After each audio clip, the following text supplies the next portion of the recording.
Hello everyone, welcome to my channel.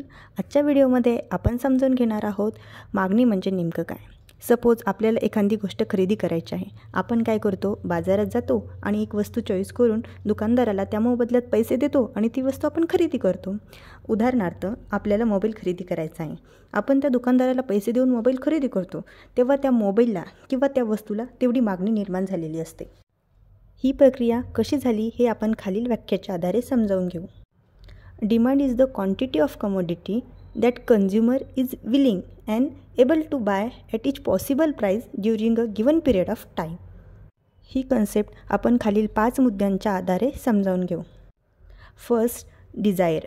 मोबाईलची मागणी निर्माण होताना सर्वप्रथम आपल्या मनामध्ये मोबाईल खरेदी करण्याची इच्छा निर्माण झाली. मग आता इच्छा निर्माण झाली म्हणजेच मागणी निर्माण झाली का? तर असं आपल्याला म्हणता येत नाही.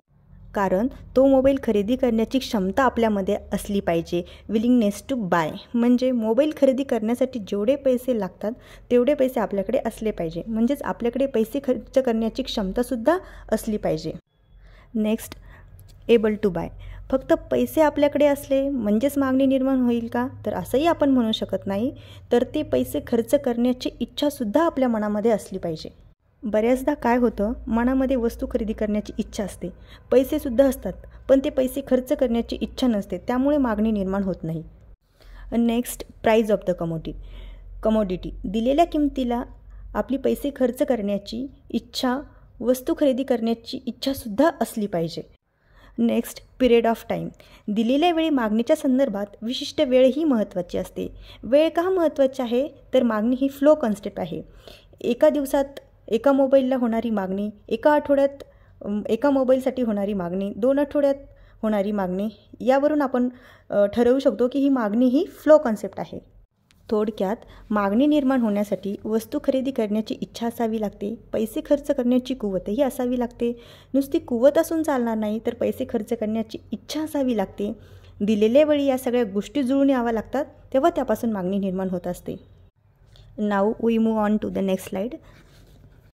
आपण या फोटोमध्ये जर बघितलं तर फर्स्ट पर्सन याच्याकडे पैसा नाही आहे, एम्प्टी पॉकेट आहे. But he want mobile but he can't buy.